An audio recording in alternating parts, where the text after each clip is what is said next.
कि कल का जवाक सानू बिठा के समझाता है कि नहीं ਤੁਹਾਡਾ सिद्धांत गलत है तो मेरा सिद्धांत सही है। इस रस्ते उत्ते सानू तुरना चाहिए ਤਾਂ कामयाबी मिलूगी।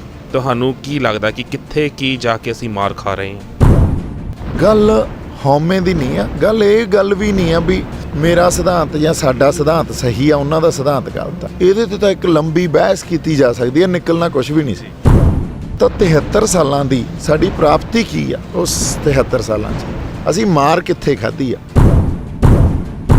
भी जदों ਤੁਹਾਨੂੰ पता पुरानी किसी धारनावां चों पुरानी किसी रवायतां चों एक सही ते सुहिरद समाज नहीं सिरजिया जा रहा, ਉਹਦਾ पूर्ण रूप च खंडन करो।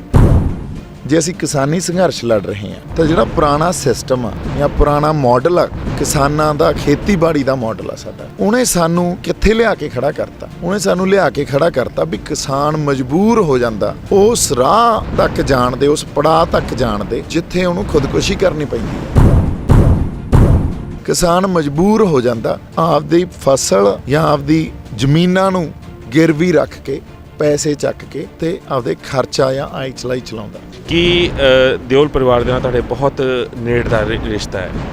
ਜੇ ਕੱਲ੍ਹ ਨੂੰ ਅਜਿਹਾ ਹੋਇਆ ਕਿ ਬੀਜੇਪੀ ਨੇ ਕੁਝ ਅਜਿਹਾ ਪਲਾਨ ਕੀਤਾ ਕਿ 4 ਮੰਤਰੀਆਂ ਦੇ ਨਾਲ ਦਿਓਲ ਸਾਹਿਬ ਨੂੰ, ਸਨੀ ਦਿਓਲ ਨੂੰ ਭੇਜ ਦਿੱਤਾ ਗਿਆ ਇਸ ਮੋਰਚੇ ਦੇ ਉੱਤੇ ਤੇ ਮੰਗਾਂ ਮਨਾਉਣ ਦੀ ਕੋਸ਼ਿਸ਼ ਕੀਤੀ ਗਈ, ਤਾਂ ਫਿਰ ਮੋਰਚੇ ਦਾ ਰੁਖ ਕੀ ਹੋਏਗਾ, ਕੀ ਕਰੋਗੇ?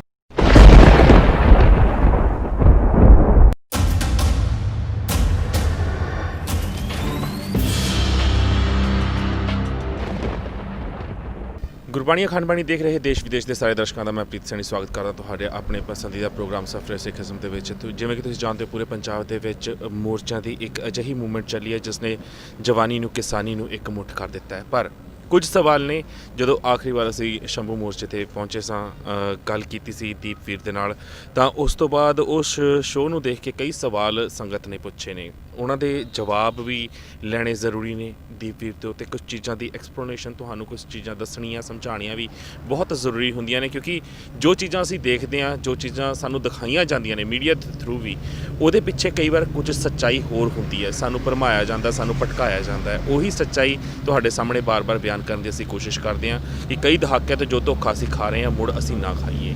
ਸੋ ਆਓ ਫਤਿਹ ਦੀ ਸਾਂਝ ਪਾਉਂਦੇ ਹਾਂ ਵੀਰ ਦੇ ਨਾਲ। ਵਾਹਿਗੁਰੂ ਜੀ ਕਾ ਖਾਲਸਾ, ਵਾਹਿਗੁਰੂ ਜੀ ਕੀ ਫਤਿਹ। ਖਾਲਸਾ ਵਾਹਿਗੁਰੂ ਜੀ ਕੀ ਫਤਿਹ ਬਾਈ ਜੀ।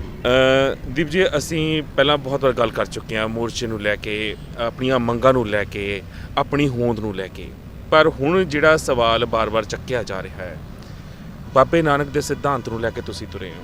ਹਾਂਜੀ, ਮੋਰਚੇ ਅਲੱਗ-ਅਲੱਗ ਥਾਂ 'ਤੇ ਜਿਹੜੇ ਲੱਗੇ ਹੋਏ ਨੇ, ਤੁਹਾਨੂੰ ਕੀ ਲੱਗਦਾ ਹੈ ਕਿ ਉਹ ਕਿਸ ਸਿਧਾਂਤ ਦੇ ਉੱਤੇ ਚੱਲ ਰਹੇ ਨੇ ਜਿਸ ਕਰਕੇ ਵਿਖਰੇਵੇਂ ਨੇ?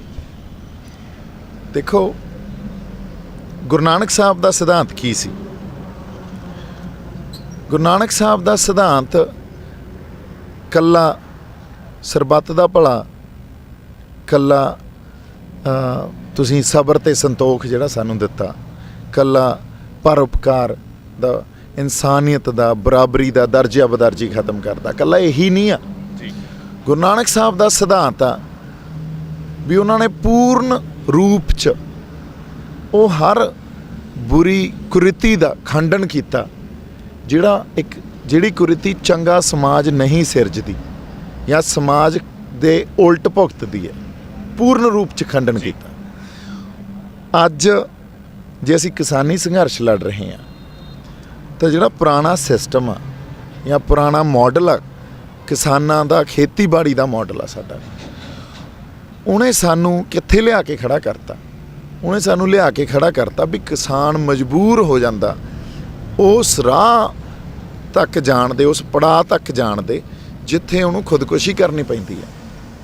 ਕਿਸਾਨ ਮਜਬੂਰ ਹੋ ਜਾਂਦਾ ਵੀ ਆਪਦੀ ਫਸਲ ਜਾਂ ਆਪਦੀ ਜ਼ਮੀਨਾਂ ਨੂੰ गिरवी रख के पैसे ਚੱਕ ਕੇ ਤੇ ਆਪਦੇ ਖਰਚਾ ਜਾਂ ਆਈ ਚਲਾਈ ਚਲਾਉਂਦਾ।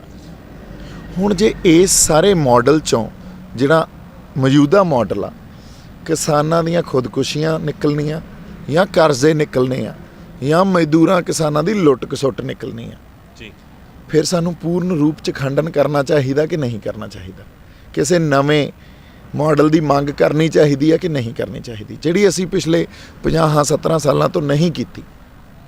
ਸੋ ਗੁਰੂ ਨਾਨਕ ਸਾਹਿਬ ਦਾ ਸਿਧਾਂਤ ਇਹੀ ਸੀ ਵੀ ਜਦੋਂ ਤੁਹਾਨੂੰ ਪਤਾ ਪੁਰਾਣੀ ਕਿਸੇ ਧਾਰਨਾਵਾਂ 'ਚੋਂ, ਪੁਰਾਣੀ ਕਿਸੇ ਰਵਾਇਤਾਂ 'ਚੋਂ ਇੱਕ ਸਹੀ ਤੇ ਸੁਹਿਰਦ ਸਮਾਜ ਨਹੀਂ ਸਿਰਜਿਆ ਜਾ ਰਿਹਾ, ਉਹਦਾ ਪੂਰਨ ਰੂਪ 'ਚ ਖੰਡਨ ਕਰੋ ਜੀ।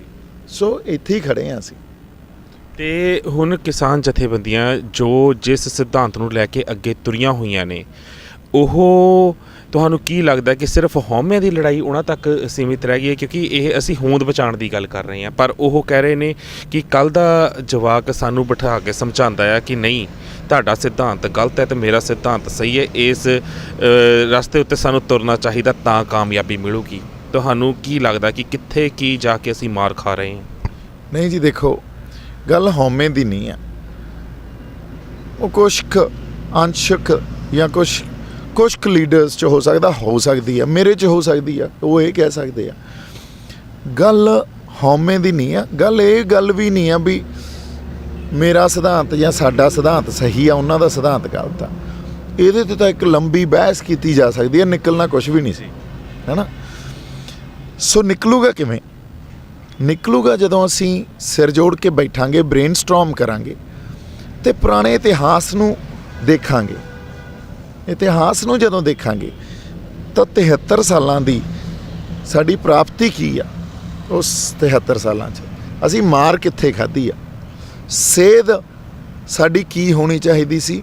ਸਾਡੀ ਪਰਪੱਕਤਾ ਕੀ ਹੋਣੀ ਚਾਹੀਦੀ ਆ? ਮੈਚੁਰਿਟੀ ਲੱਗਦਾ ਤੁਹਾਨੂੰ ਕਿੱਥੇ ਕੀ ਮੈਚੁਰਿਟੀ ਹੋਣੀ ਚਾਹੀਦੀ ਸੀ? ਕੀ ਪਰਪੱਕਤਾ ਹੋਣੀ ਚਾਹੀਦੀ ਸਾਡੀ? ਅਸੀਂ ਮਾਰ ਕਿੱਥੇ ਖਾਧੀ ਹੈ? ਕੀ ਤੁਸੀਂ ਸੋਚਦੇ ਹੋ ਕਮਜ਼ੋਰੀਆਂ ਕਿਸਾਨ ਜਥੇਬੰਦੀਆਂ ਜਿਹੜੀਆਂ ਕਹਿੰਦੀਆਂ ਨੇ ਅਸੀਂ 50 60 ਸਾਲ ਤੋਂ ਲੜਦੇ ਆਏ ਆ, ਉਹਨਾਂ ਦੇ ਵਿੱਚ ਕਮੀਆਂ ਕਿੱਥੇ ਰਹੀਆਂ? ਤੁਹਾਨੂੰ ਕੀ ਲੱਗਦਾ ਹੈ ਕਿੱਥੇ ਸਰਕਾਰਾਂ ਭਟਕਾਉਂਦੀਆਂ ਆਈਆਂ ਨੇ ਜਾਂ ਕਿੱਥੇ ਖਤਾ ਖਾਂਦੇ ਆਏ ਨੇ ਕਿਸਾਨ?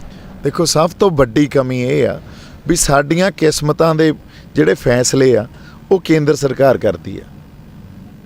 ਇਹਨੂੰ ਕਦੇ ਅਸੀਂ ਕੁਐਸਚਨ ਹੀ ਨਹੀਂ ਕੀਤਾ। ਇਹਦਾ ਆਤਮੀਕਰਨ ਕਰਕੇ ਬਹਿ ਗਏ ਅਸੀਂ, ਇਹਨੂੰ ਸੱਤ-ਬਚਨ ਹੀ ਮੰਨ ਲਿਆ ਵੀ ਸਾਡੀ ਫਸਲਾਂ ਦੇ ਮੁੱਲ ਉਹੀ ਤੈਅ ਕਰਨ। ਇਹ ਤਾਂ ਹੀ ਹੁੰਦਾ ਆ, ਪਰ ਇਹਨੂੰ ਕਦੇ ਕੁਐਸਚਨ ਹੀ ਨਹੀਂ ਕੀਤਾ। ਹੁਣ ਸਭ ਤੋਂ ਵੱਡੀ ਕਮੀ ਕੀ ਆ? ਖੁਦਮੁਖਤਿਆਰੀ। ਜੀ, ਜੇ ਤੁਹਾਡੇ ਕੋਲੇ ਕਿਸਾਨਾਂ ਕੋਲੇ ਆਪਦੀਆਂ ਫਸਲਾਂ ਦੇ ਮੁੱਲ ਤੈਅ ਕਰਨ ਦੀ ਖੁਦਮੁਖਤਿਆਰੀ ਨਹੀਂ ਆ ਤੇ ਲੈਣ ਵਾਲਾ ਬੰਦਾ ਹੀ ਤੁਹਾਡੇ ਫਸਲਾਂ ਦੇ ਮੁੱਲ ਤੈਅ ਕਰੇ। ਦੇਖੋ, ਪਹਿਲਾਂ ਤਾਂ ਉਹ ਸਾਨੂੰ ਜਿਹੜੀਆਂ ਚੀਜ਼ਾਂ ਵੇਚਦੇ ਆ, ਸਾਡੇ ਤੋਂ ਆਤਮ ਨਿਰਭਰਤਾ ਉਦੋਂ ਉਹਨਾਂ ਨੇ ਲੈ ਲਈ ਜਦੋਂ ਸਾਨੂੰ ਗ੍ਰੀਨ ਰੈਵੋਲੂਸ਼ਨ ਦਿੱਤਾ। ਉਦੋਂ ਪਹਿਲਾਂ ਪੰਜਾਬ ਆਤਮ ਨਿਰਭਰ ਸੀ ਪੂਰਨ ਤੌਰ ਤੇ। ਇੱਕ ਅਸੀਂ ਚਾਹ ਤੇ ਨੂਣ ਖਰੀਦਦੇ ਸੀ, ਬਾਕੀ ਸਭ ਕੁਝ ਸਾਡੇ ਇੱਥੇ ਹੋ ਜਾਂਦਾ ਸੀ। ਸਾਡੀਆਂ ਫਸਲਾਂ ਚੇਂਜ ਕਰ ਗਏ, ਫਸਲਾਂ ਦੇ ਨਾਲ ਨਾਲ ਆਤਮ ਨਿਰਭਰਤਾ ਲੈ ਗਏ। ਅਸੀਂ ਇੱਥੋਂ ਕਣਕ ਤੇ ਝੋਨੇ ਦੇ ਜਾਂ ਚੌਲਾਂ ਦੇ ਟਰੱਕ ਭੇਜਦੇ ਆ ਤੇ ਉਧਰੋਂ ਉਹ ਬਾਕੀ ਜ਼ਰੂਰੀ ਵਸਤਾਂ ਦੇ ਟਰੱਕ ਸਾਡੇ ਵੱਲ ਭੇਜਦੇ ਆ ਤੇ ਉਹਦਾ ਮੁੱਲ ਕੌਣ ਤੈਅ ਕਰਦੇ ਆ? ਜ਼ਰੂਰੀ ਵਸਤਾਂ ਦਾ ਕੇਂਦਰ ਉਹ ਤੈਅ ਕਰਦੇ ਆ ਜਾਂ ਕੰਪਨੀਆਂ ਜਾਂ ਸਰਕਾਰ। ਹੁਣ ਜਿਹੜਾ ਅਸੀਂ ਭੇਜਦੇ ਆ ਉਹਦਾ ਮੁੱਲ ਵੀ ਉਹ ਤੈਅ ਕਰਦੇ ਆ।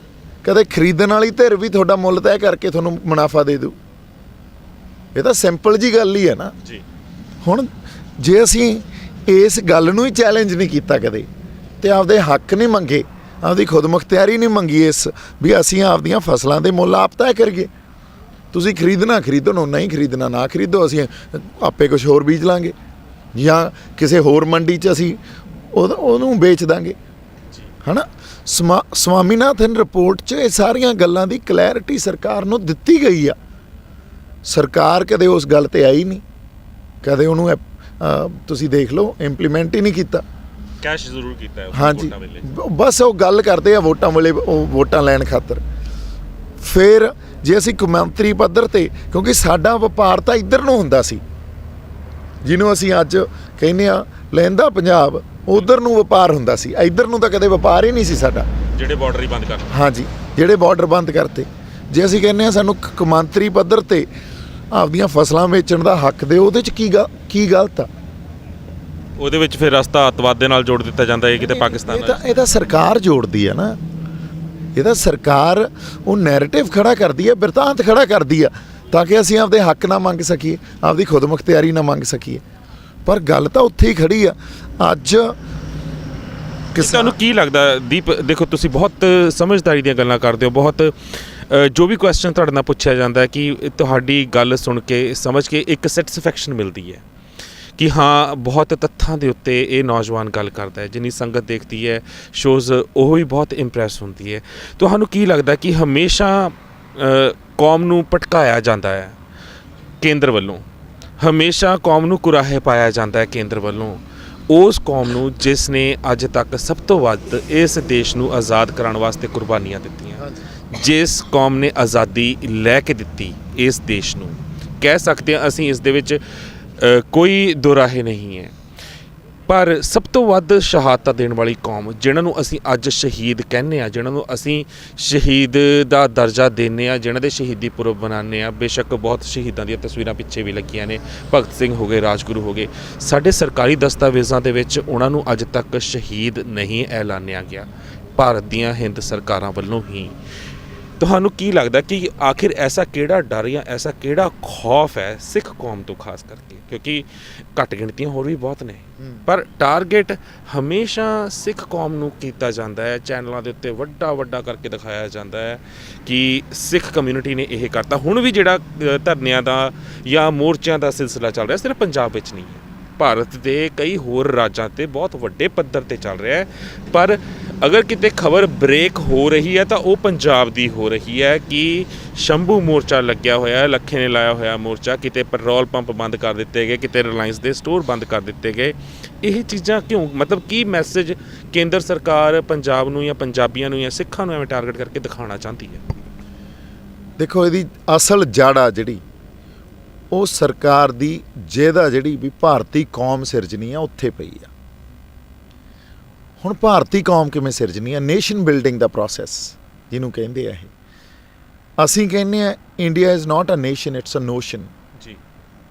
ਇੱਕ ਟੈਰੀਟੋਰੀਅਲ ਸਪੇਸ ਆ ਜਿੱਥੇ ਬਹੁ ਕੌਮੀਅਤ ਵੱਸਦੀ ਆ, ਤੇ ਉਹ ਬਹੁ ਕੌਮੀਅਤ ਨੇ ਮਿਲ ਕੇ ਇੱਕ ਦੇਸ਼ ਬਣਾਇਆ ਹੋਇਆ ਜਿਹਦੇ 'ਚ ਕਲਚਰਲ ਡਾਇਵਰਸਿਟੀ ਉਨੀ ਹੀ ਜ਼ਰੂਰੀ ਤੇ ਖੂਬਸੂਰਤ ਆ ਜਿੰਨੀ ਬਾਇਓਡਾਇਵਰਸਿਟੀ ਆ, ਹੈ ਨਾ। ਸਾਡਾ ਇਹ ਸਿਧਾਂਤ ਆ ਜਿਹਨੂੰ ਡੈਮੋਕ੍ਰੈਟਿਕ ਸਟਰਕਚਰ ਜਾਂ ਜਿਹਨੂੰ ਤੁਸੀਂ ਇਹ ਕਹਿ ਲਓ ਵੀ ਮਲਟੀਕਲਚਰਲਿਜ਼ਮ, ਜਿਹੜਾ ਸਾਡੀ ਕੌਨਸਟੀਟਿਊਸ਼ਨ ਵੀ ਇਸੇ ਆਧਾਰ 'ਤੇ ਬਣਾਈ ਗਈ ਆ, ਜਿਹਨੂੰ ਕੌਨਸਟੀਟਿਊਸ਼ਨ ਇਸ ਢੰਗ ਨਾਲ ਰੈਫਰ ਕਰਦੀ ਹੈ ਵੀ there should be no discrimination on the basis of caste, religion and probably creed and few other aspects. There should be no discrimination. ਪਰ ਹੁਣ ਜਿਹੜੀ ਸਰਕਾਰ ਆ ਜਾਂ ਸਟੇਟ ਆ, ਕਾਂਗਰਸ ਤੇ ਬੀਜੇਪੀ ਤਾਂ ਇੱਕ ਪੋਲੀਟੀਕਲ ਫਰੰਟ ਆ, ਪਰ ਉਹਨਾਂ ਦੇ ਪਿੱਛੇ ਇੱਕ ਵਿਚਾਰਧਾਰਾ ਤੇ ਮਾਨਸਿਕਤਾ ਪਈ ਆ। ਉਹ ਗੱਲ ਸਮਝਣ ਦੀ ਜ਼ਰੂਰਤ ਆ। ਉਹ ਵਿਚਾਰਧਾਰਾ ਜਾਂ ਮਾਨਸਿਕਤਾ ਕੀ ਆ? ਮਾਨਸਿਕਤਾ ਡੋਮੀਨੇਟ ਕਰਨ ਦੀ, ਵਿਚਾਰਧਾਰਾ ਇੱਕ ਭਾਰਤੀ ਕੌਮ ਸਿਰਜਣ ਦੀ, ਤੇ ਇੱਕ ਬਹੁ ਗਿਣਤੀ ਦੀ ਜਿਹੜੀ ਫਲਸਫਾ, ਉਸ ਫਲਸਫੇ ਦੇ ਹਿੰਦੂ ਰਾਸ਼ਟਰ ਬਣਾਉਣ ਦੀ, ਨਾਲ ਜੋੜਨ ਦੀ। ਨਹੀਂ, ਹਿੰਦੂ ਰਾਸ਼ਟਰ ਵੀ ਇਹਦੇ ਵੀ ਦੋ ਰੂਪ ਆ। ਉਸ ਬਹੁ ਗਿਣਤੀ ਦੇ ਫਲਸਫੇ ਦੇ ਨਾਲ ਜੋੜਨ ਦੀ, ਜਾਂ ਤਾਂ ਉਹ ਫਲਸਫਾ ਤੁਹਾਡੇ ਤੇ ਗਲਬਾ ਪਾ ਲੇ, ਤੁਹਾਨੂੰ ਅਸਿਮੀਲੇਟ ਕਰ ਲੇ, ਜਾਂ ਤੁਹਾਨੂੰ ਐਲੀਮੀਨੇਟ ਕਰ ਦੇਣ। ਦੇਖੋ, ਅਸੀਂ 84 'ਚ ਸਿੱਖ ਜੈਨੋਸਾਈਡ ਕਹਿੰਦੇ ਆ ਵੀ ਸਿੱਖ ਜੈਨੋਸਾਈਡ ਹੋਈ ਉਹ ਇੱਕ ਨਸਲਕੁਸ਼ੀ ਸੀ। ਕਿਉਂ ਕਹਿੰਦੇ ਆ ਨਸਲਕੁਸ਼ੀ ਸੀ? ਉਹ ਮਾਨਸਿਕਤਾ ਜਿਹੜੀ ਪਈ ਆ ਉੱਥੋਂ ਨਿਕਲਿਆ ਸੀ। ਉਹਦੇ ਤਾਂ ਹਿੰਦੂ ਰਾਸ਼ਟਰ ਕਿਸੇ ਨੇ ਪ੍ਰਤੱਖ ਰੂਪ 'ਚ ਗੱਲ ਨਹੀਂ ਕੀਤੀ ਸੀ। ਉਸ ਵੇਲੇ ਤਾਂ ਬੜੀ ਸੈਕੂਲਰ ਗੱਲ ਕਰਦੇ ਸੀ ਵੀ ਅਸੀਂ ਸਾਰੇ ਭਾਈ ਭਾਈ ਆ, ਅਸੀਂ ਰਹਿੰਦੇ ਆ, ਬੜੀ ਸੈਕੂਲਰ ਗੱਲ ਕਰਦੇ ਸੀ। ਪ੍ਰਦੀਪ, ਇਹ ਚੀਜ਼ਾਂ ਤਾਂ ਹੁੰਦੀਆਂ ਨਹੀਂ। ਇਹ ਤਾਂ 47 ਤੋਂ ਅਗਰ ਅਸੀਂ ਆਜ਼ਾਦੀ ਦੀ ਗੱਲ ਕਰੀਏ, ਉਦੋਂ ਤੋਂ ਹਿੰਦੂ, ਮੁਸਲਿਮ, ਸਿੱਖ, ਈਸਾਈ ਸਾਰੇ ਨੇ ਭਾਈ ਭਾਈ, ਪਰ ਜਦੋਂ ਜਿਨ੍ਹਾਂ ਨੇ ਮੰਗਿਆ ਪਾਕਿਸਤਾਨ ਤਾਂ ਉਹ ਚਲਾ ਗਿਆ ਅਲੱਗ। ਉਸ ਤੋਂ ਬਾਅਦ ਅਗਰ ਸਿੱਖ ਕਮਿਊਨਿਟੀ ਗੱਲ ਕੀਤੀ ਜਾਵੇ ਤਾਂ ਮਾਸਟਰ ਤਾਰਾ ਸਿੰਘ ਜਾਂ ਬਲਦੇਵ ਸਿੰਘ ਦੇ ਨਾਲ ਜੋ ਨਹਿਰੂ ਦਾ ਵਿਵਹਾਰ ਸੀਗਾ, ਜਿੱਦਾਂ ਉਹਨਾਂ ਨੇ ਕਿਹਾ ਕਿ ਤਾਰਾ ਸਿੰਘ ਜੀ ਤਬ ਬਾਤ ਕੁਛ ਹੋਰ ਥੀ ਅਬ ਬਾਤ ਕੁਛ ਹੋਰ ਹੈ, ਕਿ ਗੱਲਾਂ ਜਿਹੜੀਆਂ ਮੰਨੀਆਂ ਸੀ, ਜਿਹੜੀਆਂ ਕਹੀਆਂ ਸੀ ਸਿੱਖ ਕੌਮ ਨੂੰ ਜੋ ਹੱਕ ਦਿੱਤੇ ਜਾਣਗੇ, ਖੜੇ ਪੈਰ 'ਤੇ ਨਹਿਰੂ ਮੁੱਕਰ ਗਏ ਸੀ। ਉਹ ਜਿਹੜੀਆਂ ਚੀਜ਼ਾਂ ਨੇ ਅਸੀਂ ਭੋਗਦੇ ਆਏ ਹਾਂ, ਅਤੇ ਉਹਨਾਂ ਨੂੰ ਅੱਜ ਅਸੀਂ ਕਹਿੰਦੇ ਵੀ ਹਾਂ ਕਿ ਜਿੰਨੇ ਮਰਜ਼ੀ ਚੰਗੇ ਉਹ ਪੋਲੀਟੀਸ਼ੀਅਨ ਹੋਣ, ਪਰ ਉਹਨਾਂ ਦੀਆਂ ਕੀਤੀਆਂ ਗਲਤੀਆਂ ਕੌਮ ਅੱਜ ਤੱਕ ਭੋਗ ਰਹੀ ਹੈ। ਫਿਰ ਵੀ ਅਸੀਂ ਅੱਜ ਇਸ ਮੂਵਮੈਂਟ ਦੇ ਉੱਤੇ ਆ ਕੇ ਵੀ ਉਹਨਾਂ ਨੂੰ ਇਸ ਤਰੀਕੇ ਨਾਲ ਦੇਖਦੇ ਹਾਂ ਕਿ 84 ਦੇ ਵਿੱਚ ਜੋ ਕੁਝ ਹੋਇਆ, ਉਦੋਂ ਕੱਟੜਵਾਦੀ ਸੋਚ ਸਾਡੇ 'ਤੇ ਹਾਵੀ ਨਹੀਂ ਸੀ ਉਨੀ ਜਿੰਨੀ ਅੱਜ ਸ਼ਾਇਦ ਹੋ ਰਹੀ ਹੈ। ਨਹੀਂ ਜੀ, ਨਹੀਂ, ਇਹ ਆਏ ਨਹੀਂ ਹੈ। ਇਹ ਪੂਰਾ ਦੇਖੋ, ਤੁਹਾਨੂੰ ਹਿਸਟਰੀ ਨੂੰ ਵੀ ਇੰਨਾ, ਹਿਸਟਰੀ ਬਹੁਤ ਕੰਪਲੈਕਸ ਆ ਜੀ, ਬਿਲਕੁਲ, ਔਰ ਸੋਸਾਇਟੀ ਵੀ ਬਹੁਤ ਕੰਪਲੈਕਸ ਆ। ਸੋਸਾਇਟੀ 'ਚ ਬਹੁਤ ਕੌਨਫਲਿਕਟਸ ਹੁੰਦੇ ਆ, ਕੌਂਟਰਾਡਿਕਸ਼ਨਸ ਹੁੰਦੇ ਆ। ਹੁਣ ਉਹ ਕੌਨਫਲਿਕਟਸ ਤੇ ਕੌਂਟਰਾਡਿਕਸ਼ਨਸ ਕਿਵੇਂ ਇੰਟਰੈਕਟ ਕਰਦੇ ਆ, ਫਿਰ ਉਹਨਾਂ ਦਾ ਇੰਡੀਪੈਂਡੈਬਿਲਿਟੀ ਕੀ ਆ, ਹੈ ਨਾ, ਅਤੇ ਉਹਨਾਂ ਨੇ ਕਿਵੇਂ ਇੰਟਰੈਕਟ ਕਰਕੇ ਇੱਕ ਪੂਰਾ ਸਮਾਜ ਸਿਰਜਣਾ, ਇਹ ਬਹੁਤ ਗੁੰਝਲਦਾਰ ਇੱਕ ਵਰਤਾਰਾ, ਇਹਨੂੰ ਸਮਝਣ ਦੀ ਜ਼ਰੂਰਤ ਆ। ਇੰਨਾ ਸੌਖੀ ਨਹੀਂ ਸਮਝੀ ਜਾਂਦੀ ਇਹ। ਅਸੀਂ ਉਹ ਕਹੀਏ ਵੀ ਉਦੋਂ ਜਿਹੜੇ ਸਾਡੇ ਸਿੱਖ ਆਗੂ ਸੀ, ਮਾਸਟਰ ਤਾਰਾ ਸਿੰਘ ਜਾਂ ਜਿਹੜੇ ਬਲਦੇਵ ਸਿੰਘ ਸੀ, ਉਹਨਾਂ ਕੋਲੇ ਕੋਈ ਵਿਜ਼ਨ ਨਹੀਂ ਸੀ ਜਾਂ ਉਹਨਾਂ ਨੇ ਗਦਾਰੀਆਂ ਕੀਤੀਆਂ। ਉਹ ਨਹੀਂ, ਇਹ ਨਹੀਂ ਕਹਿੰਦੇ ਗਦਾਰੀਆਂ ਕੀਤੀਆਂ, ਇਹੀ ਕਿਹਾ ਕਿ ਉਹਨਾਂ ਦੀ ਜਿਹੜੀ ਇਨੋਸੈਂਸ ਸੀ, ਉਹਨਾਂ ਦਾ ਜਿਹੜਾ ਟਰਸਟ ਲੈਵਲ ਸੀ, ਉਹ ਭਰੋਸਾ ਕੀਤਾ ਸੀ ਉਹਨਾਂ ਨੇ, ਉਹ ਤੋੜਿਆ ਗਿਆ। ਨਹੀਂ, ਦੇਖੋ ਭਰੋਸਾ ਤਾਂ ਤੋੜਿਆ ਹੀ ਗਿਆ, ਤਾਂ ਇਹ ਮਾਨਸਿਕਤਾ 'ਚ ਪਿਆ ਨਾ ਜੀ। ਹੁਣ ਲੰਬੀ ਡਿਸਕਸ਼ਨ ਆਪਾਂ ਕਰ ਲੈਂਦੇ ਹਾਂ ਥੋੜ੍ਹੀ ਜਿਹੀ ਸੰਖੇਪ 'ਚ। ਹੁਣ ਜਿਹੜੇ ਬਲਦੇਵ ਸਿੰਘ ਸੀ, ਉਹਦਾ ਸੀ ਨਹਿਰੂ ਦੇ ਦੋਸਤ, ਉਹ ਤਾਂ ਭੁਗਤ ਗਏ ਉਹਨਾਂ ਦੇ ਹੱਕ 'ਚ ਸਿੱਧਾ ਹੀ, ਪਹਿਲੇ ਸਾਡੇ ਡਿਫੈਂਸ ਮਿਨਿਸਟਰ ਬਣੇ। ਜਦੋਂ ਮਾਸਟਰ ਤਾਰਾ ਸਿੰਘ ਜਾਂ ਉਸ ਵੇਲੇ ਹੋਰ ਜਿਹੜੇ ਸਾਡੇ ਸਿੱਖ ਆਗੂ ਸੀ,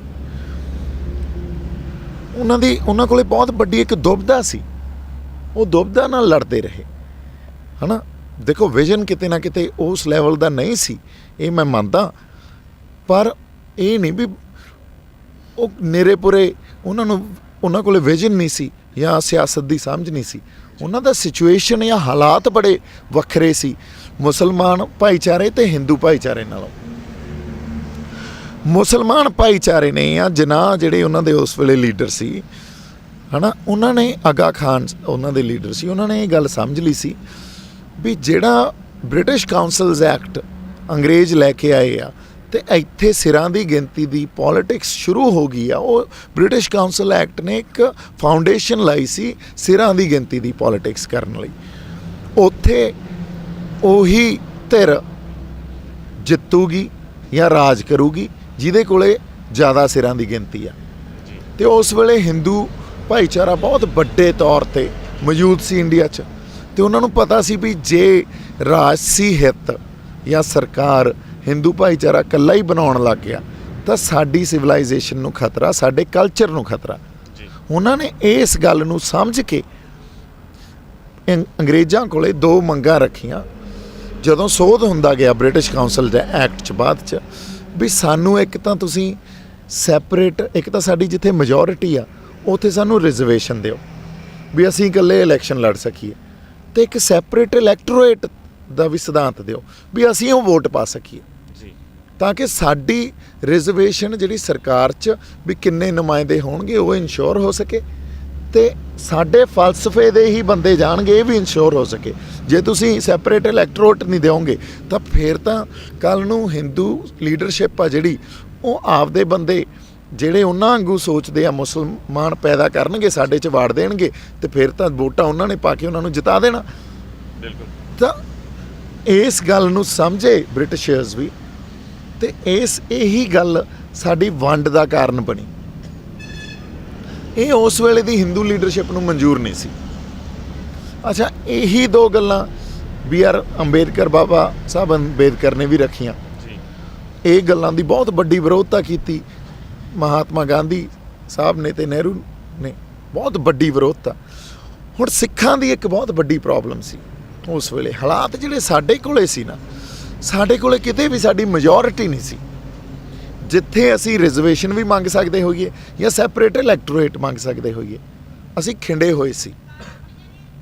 ਸੋ ਜਦੋਂ ਸਾਡੇ ਕੋਲੇ ਹੁਣ ਬ੍ਰਿਟਿਸ਼ ਹਕੂਮਤ ਨੇ ਉਦੋਂ ਆਫਰ ਕੀਤਾ ਸੀ ਕਿ ਅਗਰ ਜੇ ਨਾ ਆਪਣਾ ਪਾਕਿਸਤਾਨ ਲੈ ਕੇ ਚੱਲਿਆ ਤਾਂ ਮਾਸਟਰ ਤਾਰਾ ਸਿੰਘ ਜੀ ਤੁਸੀਂ ਵੀ ਸੋਚ ਲਓ, ਤੁਹਾਨੂੰ ਵੀ ਤੁਹਾਡਾ ਰਾਜ ਦੇ ਦਿੰਦੇ, ਤੁਸੀਂ ਤਾਂ ਖਾਲਸਾ ਰਾਜ ਭੋਗਿਆ ਹੋਇਆ ਪਹਿਲਾਂ। ਨਹੀਂ ਜੀ, ਉਹਨਾਂ ਨੇ ਨਹੀਂ ਉਹਨਾਂ ਨੇ ਆਫਰ ਨਹੀਂ ਕੀਤਾ ਸੀ। ਉਹਨਾਂ ਨੇ ਕਿਹਾ ਸੀ ਤੁਸੀਂ ਆਪਦੀ ਮੈਜੋਰਿਟੀ ਦਾ ਸਾਨੂੰ ਦਿਖਾ ਦਿਓ ਅਤੇ ਅਸੀਂ ਕੰਸੀਡਰ ਕਰਾਂਗੇ ਇਸ ਗੱਲ ਨੂੰ। ਜਿਹੜੀ ਮਾਸਟਰ ਤਾਰਾ ਸਿੰਘ ਨੇ ਇਹ ਗੱਲ ਮੰਨੀ ਆਜ਼ਾਦੀ ਤੋਂ ਬਾਅਦ 1948 'ਚ, ਇੱਕ ਉਹ ਜੇਲ੍ਹ 'ਚ ਸੀ ਮੈਨੂੰ ਲੱਗਦਾ, ਹੋ ਸਕਦਾ ਪੰਜਾਬੀ ਸੂਬੇ ਦੀ ਕੋਈ ਅੰਦੋਲਨ ਹੋਵੇ ਜਾਂ ਕਿਸੇ ਗੱਲ 'ਚ ਉਹਨਾਂ ਨੂੰ ਜੇਲ੍ਹ 'ਚ, ਸਾਨੂੰ ਤਾਂ ਜਰਾਇਮ ਪੇਸ਼ਾ ਕਹਿਤਾ ਨਾ ਆਜ਼ਾਦੀ ਤੋਂ ਬਾਅਦ ਸਿੱਧਾ ਹੀ ਇਹਨਾਂ ਨੇ। ਉੱਥੇ ਇੱਕ ਅਖਬਾਰ ਆਉਂਦਾ ਸੀ, ਉਹਦਾ ਟਾਈਟਲ ਸੀ ਇਜ਼ਰਾਈਲ। ਜਦੋਂ ਉਹਨਾਂ ਨੇ ਦੇਖਿਆ ਵੀ ਯਹੂਦੀਆਂ ਨੇ ਆਪਦੀ ਮੈਜੋਰਿਟੀ ਕਿਵੇਂ ਪੈਦਾ ਕੀਤੀ ਅਤੇ ਕਿਹੜੀ ਕੌਲ ਦਿੱਤੀ, ਉੱਥੇ ਯਹੂਦੀਆਂ ਨੇ ਮੈਜੋਰਿਟੀ ਪੈਦਾ ਕੀਤੀ ਸੀ, ਜਿੱਥੇ ਉਹਨਾਂ ਨੇ ਇਹ ਕਿਹਾ ਸੀ ਵੀ ਦੁਨੀਆ 'ਚ ਜਿੱਥੇ ਜਿੱਥੇ ਕੋਈ ਯਹੂਦੀ ਬੈਠਾ ਸਾਰਾ ਆ ਕੇ ਇਜ਼ਰਾਈਲ ਦੀ ਧਰਤੀ 'ਤੇ ਬੈਠ ਜੇ ਅਤੇ ਅਸੀਂ ਇੱਕ ਨੇਸ਼ਨ ਬਿਲਡਿੰਗ ਕਰਨੀ ਆ, ਤੇ ਕਹਿੰਦੇ ਜੇ ਮੈਨੂੰ ਤਾਂ ਪਤਾ ਹੀ ਨਹੀਂ ਸੀ ਵੀ ਆਹ ਵੀ ਪੋਸੀਬਲ ਆ, ਨਹੀਂ ਤਾਂ ਅਸੀਂ ਵੀ ਕਾਲ ਦੇ ਸਕਦੇ ਸੀ, ਆਪਦੀ ਮੈਜੋਰਿਟੀ ਇੱਕ ਪੈਦਾ ਕੀਤੀ ਜਾ ਸਕਦੀ ਸੀ। ਸੋ ਰਾਹ ਹੁੰਦੇ ਆ, ਹੱਲ ਹੁੰਦੇ ਆ, ਨਿਕਲੇ ਆਉਂਦੇ ਹੁੰਦੇ ਆ, ਸਾਨੂੰ ਸਿਰ ਜੋੜ ਕੇ ਬੈਠਣਾ ਪੈਂਦਾ। ਆਪਾਂ ਹਾਲਾਂਕਿ ਕਿਤੋਂ ਚੱਲੇ 84 ਤੋਂ ਪਹੁੰਚ ਕੇ ਪਿੱਛੇ ਆਜ਼ਾਦੀ ਤੇ, ਪਰ ਵਾਪਸ 84 ਤੇ ਆਉਣੇ ਆ। ਦੇਖੋ ਗੱਲ ਮੈਂ ਮਾਨਸਿਕਤਾ ਦੀ ਕਰ ਰਿਹਾ ਸੀ, ਉਸ ਵੇਲੇ ਹਿੰਦੂ ਰਾਸ਼ਟਰ ਦੀ ਗੱਲ ਤਾਂ ਨਹੀਂ ਆਈ ਸੀ, ਪਰ ਮਾਨਸਿਕਤਾ ਕੀ ਆ? ਮਾਨਸਿਕਤਾ ਇਹ ਆ ਵੀ ਇੱਕ ਤਾਂ ਇੰਡੀਅਨ ਨੇਸ਼ਨ ਨੂੰ ਬਿਲਡ ਕਰਨਾ, ਇੱਕ ਤਰ੍ਹਾਂ ਦੀ ਕੌਮ ਬਿਲਡ ਕਰਨੀ ਆ। ਉਹ ਕੌਮ ਕਿਹੜੀ ਆ? ਅੱਜ ਪ੍ਰਤੱਖ ਰੂਪ 'ਚ ਹਿੰਦੂ ਨੇਸ਼ਨ ਦਾ ਇਹਨਾਂ ਨੇ ਕਨਸੈਪਟ ਦੇਤਾ, ਉਸ ਵੇਲੇ ਉਹ ਪ੍ਰਤੱਖ ਰੂਪ 'ਚ ਸਾਹਮਣੇ ਨਹੀਂ ਸੀ, ਪਰ ਲੁਕੀ ਹੋਈ ਗੱਲ ਉਸ ਵੇਲੇ ਵੀ ਇਹੀ ਸੀ। ਸੋ ਮਾਨਸਿਕਤਾ ਜਿਹੜੀ ਇੱਕ ਚੱਲ ਰਹੀ ਸੀ, ਨਸਲਕੁਸ਼ੀ ਕਿਉਂ ਹੁੰਦੀ ਆ? ਨਸਲਕੁਸ਼ੀ ਉਹ ਕੋਈ ਇੱਕ ਇਹ ਨਹੀਂ ਸੀ ਵੀ 84 ਵੇਲੇ ਹੀ ਪਲਾਨ ਹੋਈ ਤੇ ਆ ਗਈ, ਉਹ ਕਿਤੇ ਨਾ ਕਿਤੇ ਉਹ ਮਾਨਸਿਕਤਾ 'ਚ ਪਈ ਸੀ, ਉਹ ਬਹੁਤ ਸਮੇਂ ਤੋਂ ਚੱਲ ਰਹੀ ਸੀ। ਇੱਕ ਟਾਈਮ ਆ ਕੇ ਫਲੇਅਰ ਅਪ ਹੋ ਗਈ ਉਹ। ਜਿਵੇਂ ਅੱਜ ਅਸੀਂ ਕਹਿੰਦੇ ਆ ਕਿਸਾਨੀ ਸੰਘਰਸ਼, ਇਕੱਲਾ ਕਿਸਾਨੀ ਦਾ ਸੰਘਰਸ਼ ਨਹੀਂ ਆ, ਸਾਡੀ ਹੋਂਦ ਦਾ ਸੰਘਰਸ਼ ਆ। ਇੱਥੇ ਹੋਰ ਬਹੁਤ ਮਸਲੇ ਆ ਪੰਜਾਬ ਦੇ ਜਿਨ੍ਹਾਂ ਦਾ ਗੁੱਸਾ ਸਾਡੇ ਮਨਾਂ 'ਚ ਪਿਆ ਸੀ, ਪਰ ਇਸ ਵੇਲੇ ਆ ਕੇ ਉਹ ਫਲੇਅਰ ਅਪ ਹੋ ਗਿਆ ਤੇ ਇੱਕ ਅੰਦੋਲਨ ਬਣ ਗਿਆ ਜੀ, ਹੈ ਨਾ। ਸੋ ਇਹ ਗੱਲਾਂ ਕਿਤੇ ਨਾ ਕਿਤੇ ਜਦੋਂ ਅਸੀਂ ਸਮੁੱਚਤਾ 'ਚ ਜੋੜ ਕੇ ਦੇਖਾਂਗੇ, ਸਮਝਾਂਗੇ, ਤਾਂ ਫਿਰ ਸਾਡੇ ਸਮਝ ਆਉਣਗੀਆਂ। ਉਮੀਦ ਕਰਦੇ ਹਾਂ ਕਿ ਜਿੱਦਾਂ ਅਸੀਂ ਗੱਲਾਂ ਕਰ ਰਹੇ ਹਾਂ, ਜਿੱਦਾਂ ਅਸੀਂ ਸਮਝਾਉਣ ਦੀ ਸੰਗਤ ਨੂੰ ਕੋਸ਼ਿਸ਼ ਕਰ ਰਹੇ ਹਾਂ, ਜਾਂ ਜਿੱਦਾਂ ਅਸੀਂ ਐਕਸਪਲੇਨ ਕੀਤਾ, ਤਾਂ ਸਾਰਿਆਂ ਨੂੰ ਇਹ ਚੀਜ਼ ਬਹੁਤ ਆਸਾਨੀ ਦੇ ਨਾਲ ਸਮਝ ਆਈ ਹੋਏਗੀ ਕਿ ਜੰਗ ਸ਼ੁਰੂ ਕਿੱਥੋਂ ਹੋਈ ਸੀ, ਕਿੱਥੇ ਅਸੀਂ ਖਤਾ ਖਾਦੀ ਤੇ ਕਿੱਥੇ ਅਸੀਂ ਬਾਰ-ਬਾਰ ਸਰਕਾਰਾਂ ਦੇ ਸਾਹਮਣੇ ਨਾ ਚਾਹੁੰਦੇ ਹੋਏ ਵੀ ਝੁਕੇ ਆ ਜਾਂ ਸਾਨੂੰ ਝੁਕਾਇਆ ਗਿਆ ਆ। ਪਰ ਅੰਤ ਦੇ ਵਿੱਚ ਇੱਕ ਸਵਾਲ ਜ਼ਰੂਰ ਪੁੱਛਣਾ ਚਾਹਾਂਗਾ, ਕਿਉਂਕਿ ਬਹੁਤ ਸਾਰੇ ਬੁੱਧੀਜੀਵੀ ਨੇ, ਬਹੁਤ ਸਾਰੇ ਸੰਗਤ ਦੇ ਵਿੱਚ ਇਹ ਸਵਾਲ ਬਾਰ-ਬਾਰ ਚੱਕਿਆ ਜਾਂਦਾ ਹੈ, ਜਿਨ੍ਹਾਂ ਦਾ ਕਹਿਣਾ ਹੈ ਕਿ ਦਿਓਲ ਪਰਿਵਾਰ ਦੇ ਨਾਲ ਤੁਹਾਡੇ ਬਹੁਤ ਨੇੜ ਦਾ ਰਿਸ਼ਤਾ ਹੈ। ਜੇ ਕੱਲ੍ਹ ਨੂੰ ਅਜਿਹਾ ਹੋਇਆ ਕਿ ਬੀਜੇਪੀ ਨੇ ਕੁਝ ਅਜਿਹਾ ਪਲਾਨ ਕੀਤਾ ਕਿ 4 ਮੰਤਰੀਆਂ ਦੇ ਨਾਲ ਦਿਓਲ ਸਾਹਿਬ ਨੂੰ, ਸਨੀ ਦਿਓਲ ਨੂੰ ਭੇਜ ਦਿੱਤਾ ਗਿਆ ਇਸ ਮੋਰਚੇ ਦੇ ਉੱਤੇ, ਤੇ ਮੰਗਾਂ ਮਨਾਉਣ ਦੀ ਕੋਸ਼ਿਸ਼ ਕੀਤੀ ਗਈ, ਤਾਂ ਫਿਰ ਮੋਰਚੇ ਦਾ ਰੁਖ ਕੀ ਹੋਏਗਾ, ਕੀ ਕਰੋਗੇ? ਦੇਖੋ ਜੀ, ਚਾਹੇ ਸਨੀ ਬਾਈ ਆ ਜਾਣ, ਜੇ ਬੀਜੇਪੀ ਦੀ ਨੁਮਾਇੰਦਗੀ ਕਰਨ ਆਉਣ ਤਾਂ, ਹੈ ਨਾ, ਹਾਲਾਂਕਿ ਇਹ ਹੋਊਗਾ ਨਹੀਂ। ਇਹ ਸਵਾਲ ਬਹੁਤ ਕੋਈ, ਇਹ ਚਲੋ ਲੋਕ ਪੁੱਛ ਸਕਦੇ ਆ ਇਹ ਸਵਾਲ, ਪਰ ਬਹੁਤ ਇੰਟੈਲੀਜੈਂਟ ਸਵਾਲ ਨਹੀਂ ਆ, ਕਿਉਂਕਿ ਮੈਨੂੰ ਸਰਕਾਰ ਦੀ ਮਾਨਸਿਕਤਾ ਤੇ ਉਹਨਾਂ ਦੀ ਤਾਸੀਰ ਪਤਾ। ਪਰ ਮੰਨ ਲਓ ਆ ਜਾਣ ਕੋਈ 3-4 ਮੰਤਰੀ ਆ ਜਾਣ, ਅਸੀਂ ਪੰਜਾਬ ਦੇ ਹੱਕਾਂ ਤੇ ਖੜੇ ਆ, ਪੰਜਾਬ ਦੀ ਹੋਂਦ ਦੀ ਲੜਾਈ ਲੜ ਰਹੇ ਆ, ਉਹ ਤੋਂ ਤੋਲਾ ਤੇ ਮਾਸਾ ਵੀ ਇੱਧਰ ਨਹੀਂ ਹੋਵਾਂਗੇ। ਅਗਲੀ ਗੱਲ ਆ, ਇਸ ਮੋਰਚੇ ਦੀ ਗੱਲ ਕਰ ਰਹੇ ਸੀ ਆਪਾਂ, ਪਰ ਜੇ ਇਹ ਮੋਰਚੇ ਤੋਂ ਬਾਹਰ ਜਾਂਦੀ ਆ, ਜੇ ਉਹ ਅੰਦੋਲਨ ਨੂੰ ਮੁੱਖ ਰੱਖਦੇ ਹੋਏ ਬੀਜੇਪੀ ਆਪਦੀ ਇੱਕ ਟੀਮ ਭੇਜਦੀ ਆ, ਤਾਂ ਮੈਂ ਇਹੀ ਕਹੂੰਗਾ ਪਹਿਲਾਂ ਕਿਸਾਨ ਆਗੂਆਂ ਨਾਲ ਬਿਠਾਓ।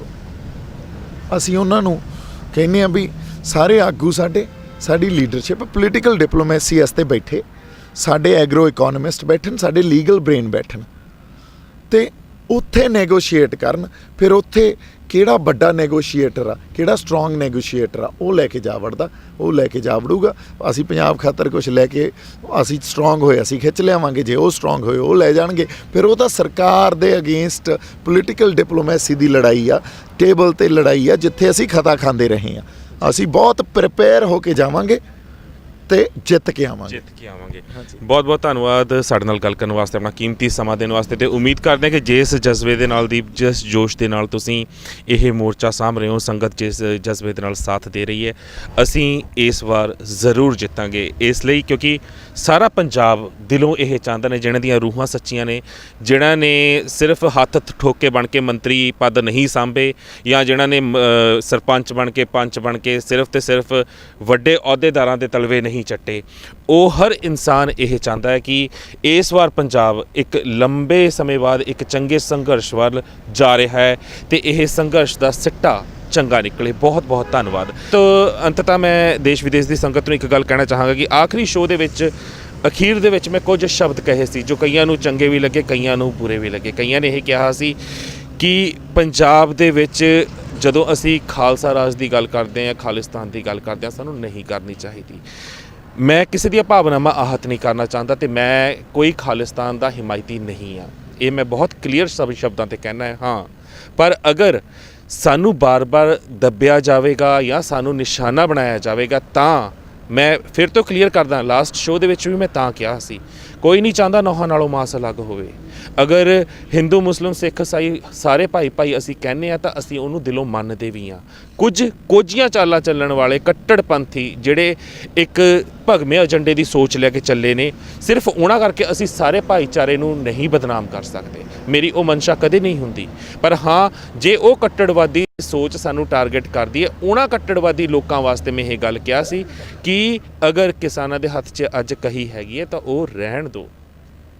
ਜੇ ਪੰਜਾਬ ਦੇ ਸਿੰਘਾਂ ਨੇ ਬੰਦੂਕਾਂ ਛੱਡੀਆਂ ਨੇ ਤਾਂ ਰਹਿਣ ਦਿਓ, ਨਾ ਉਹਨਾਂ ਨੂੰ ਤੰਗ ਕਰੋ, ਨਾ ਉਹਨਾਂ ਦੇ ਹੱਕ ਖੋ, ਨਾ ਉਹਨਾਂ ਨੂੰ ਪਰੇਸ਼ਾਨ ਕਰੋ, ਨਾ ਯੂਆਪਾ ਵਰਗੀਆਂ ਧਾਰਾਵਾਂ ਲਾ ਕੇ ਡਰਾਉਣ ਦੀ ਕੋਸ਼ਿਸ਼ ਕਰੋ, ਕਿਉਂਕਿ ਉਸ ਦਾ ਕੋਈ ਵੀ ਫਾਇਦਾ ਤੁਹਾਨੂੰ ਇਸ ਵਾਰ ਨਹੀਂ ਹੋਣਾ।